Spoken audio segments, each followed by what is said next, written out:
Hello friends, I'm John Laspina, the Carnivore teacher. Have you ever had a cheat meal or a cheat day on Carnivore or Ketovore? What is a cheat meal or a cheat food? It's when you're eating carnivore, only beef, lamb, pork, poultry, fish, and eggs, and then you have a cookie. That's a cheat food. Or let's say you're eating properly and you have a slice of pizza, because that's bread with seed oil in it. Probably has sugar in it too. That's a cheat meal. A cheat day is where you take the whole day and you go out and you eat the standard world diet. You go to McWendy King's.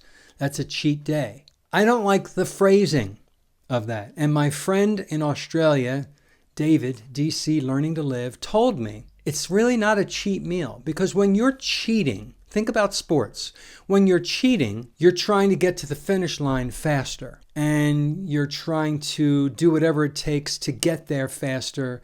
It's not fair, it's not right, but you're trying to get to your goal at a faster rate. That's not what happens when you're cheating on your correct way of eating. You're not getting to any finish line or getting to better health by eating that pizza or eating that cookie, right? When you're cheating, you're basically having a setback. You're setting yourself back. And now you're back further and you have to overcome that and start over.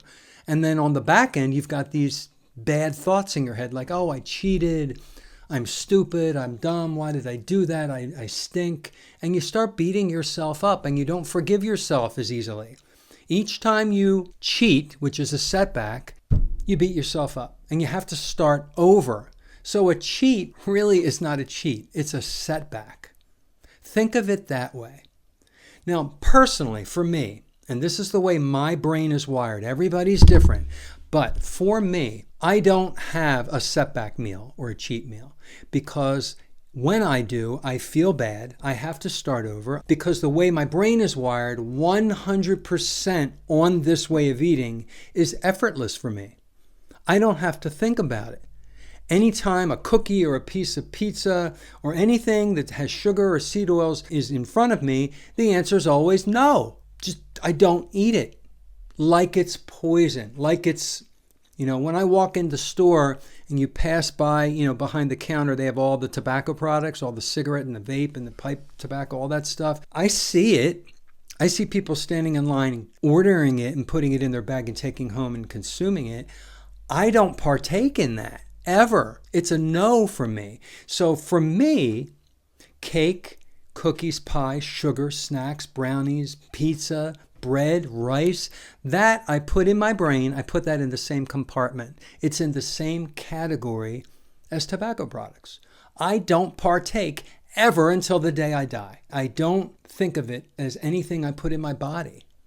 And another thing I often think about that kind of makes it easy for me is if I were stranded on a deserted island, I wouldn't have access to candy and cake and cookies and pies and treats and pizza and bread and macaroni and cheese and Pop-Tarts.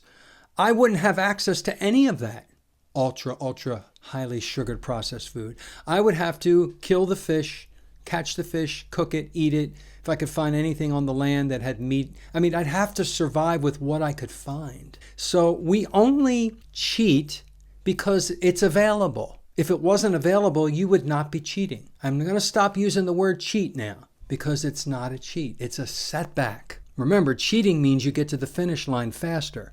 You're not getting to any healthy way faster by eating that pizza. You're just setting yourself back and you've got to start again. So I also say that 99% is impossible. For me, it is. I can't do this way of eating and then on my birthday have a piece of birthday cake. That would be considered 99%, not 100%. I can't do it because that sugar is going to turn on my sugar addiction switch. And I know me. I can't get the thought out of my head, and I will be rationalizing and bargaining with myself to get more something sweet the next day. So 100% abstinence is effortless. It's like breathing air and drinking water to me. And if you can make this your way as well, look at it from that angle. Look at cheat meals as setback meals and just don't have a setback on purpose. Don't do it to yourself. It's easier just not to do it. Everything is a no.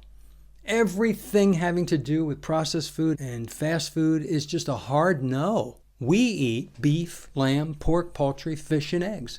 We cook in butter and beef tallow and bacon fat and chicken schmaltz and duck fat. That's what we do. And we are 100% healthy and happy, and we're optimized.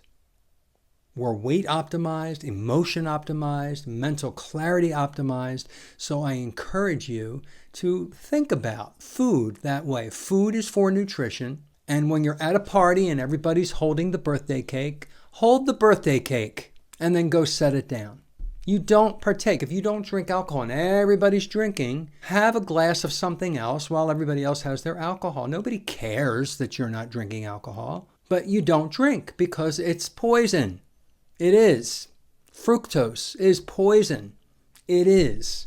I know that sounds extreme, but that's what I believe, and it works for me. We often tend to want to bargain with ourselves and change the wording so we can get at our former addiction. I won't do that. I won't do that. So eat well so that you can look and feel well and become the optimized version of yourself. Take care.